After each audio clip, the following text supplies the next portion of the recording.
But before we get into all of that, we'd like to talk about box office.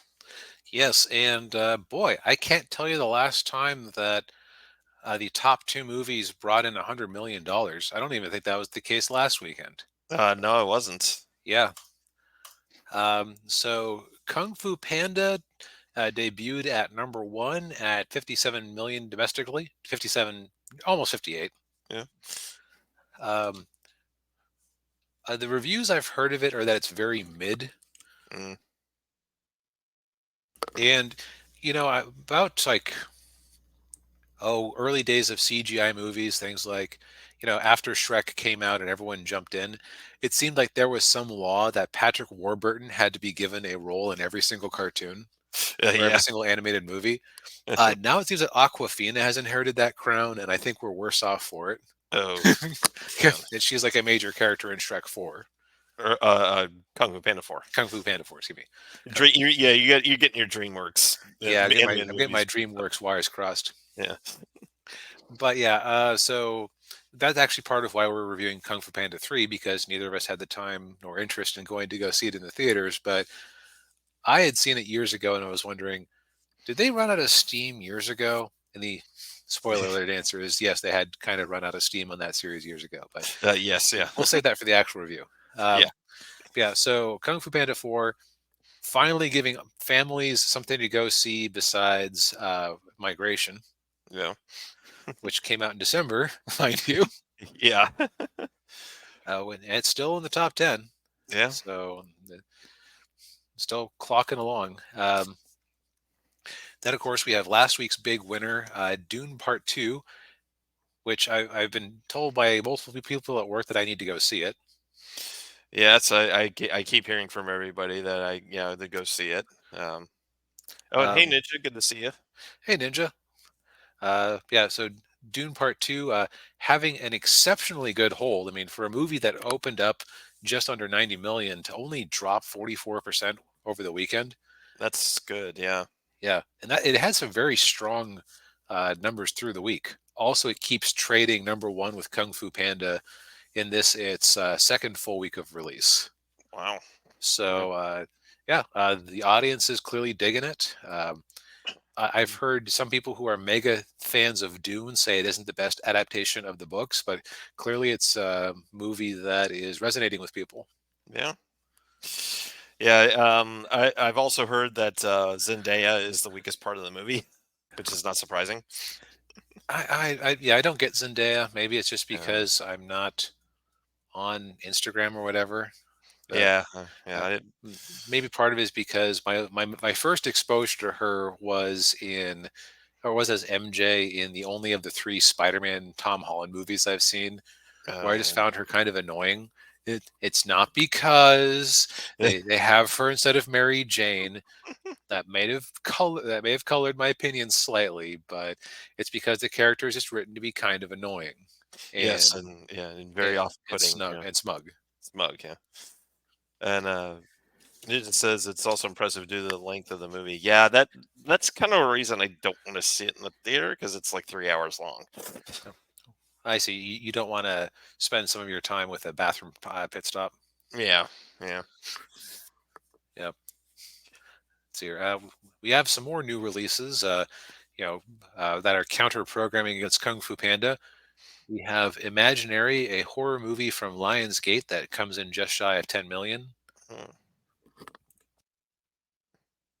It being a horror movie, I don't have an opinion.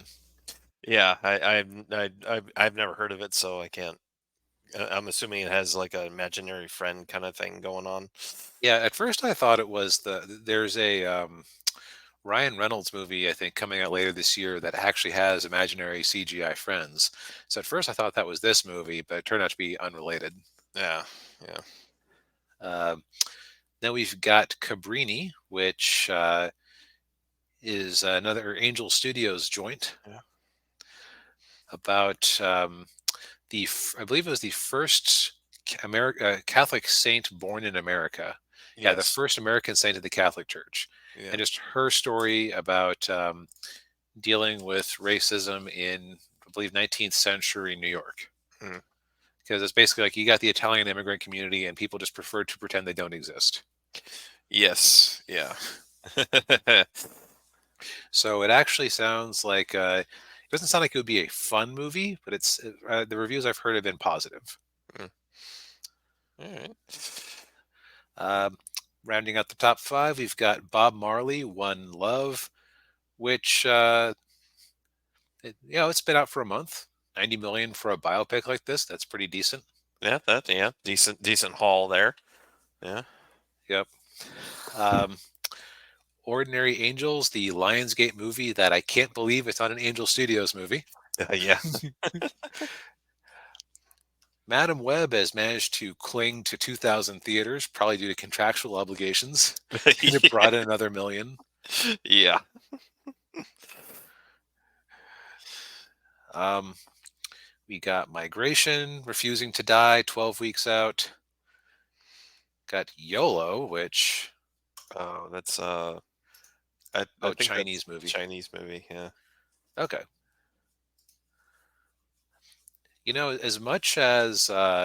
As much as we've been talking about Hollywood not doing especially well in China, there really hasn't been a mainline Chinese movie that's come out in the U.S. and been a big hit.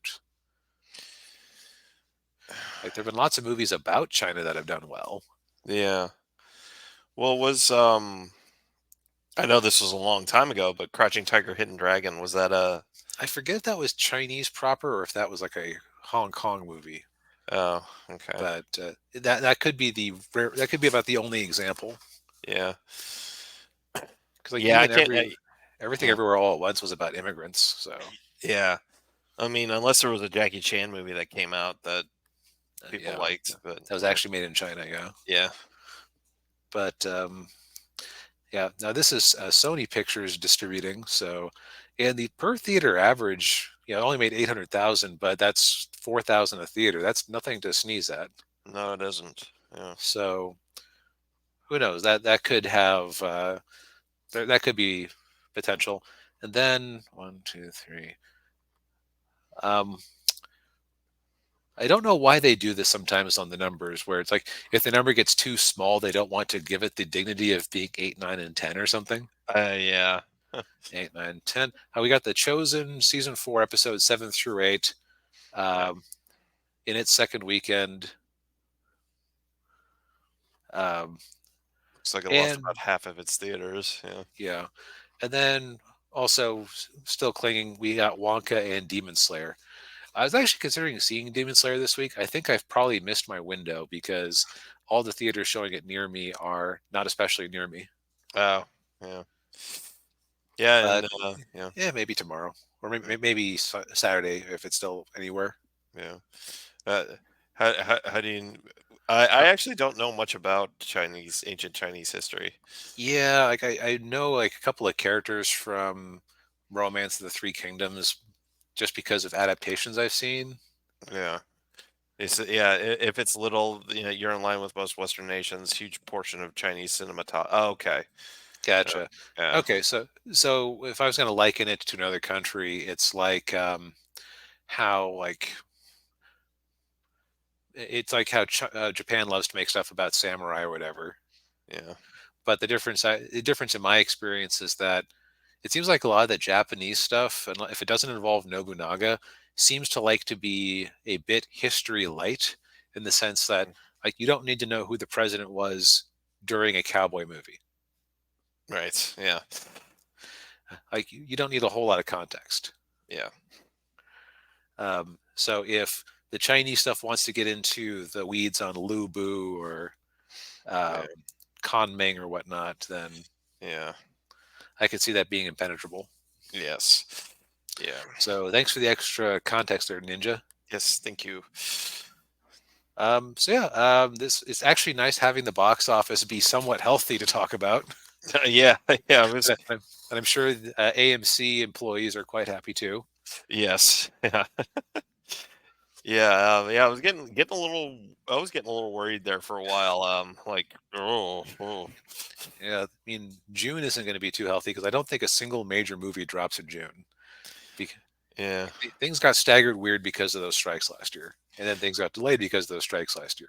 Yeah, so yeah, March looks like June in terms of the release dates. Yeah, Yeah. Like the weird thing is, actually happened to click on like on Crunchyroll's thing here, yeah. and for 2024, right now they have a 1.5% of the American box office, which Mm. consider they have had one movie come out and it's made 17 million. You can extrapolate from there. Yeah. Man. Yeah. That's not especially healthy. Nope.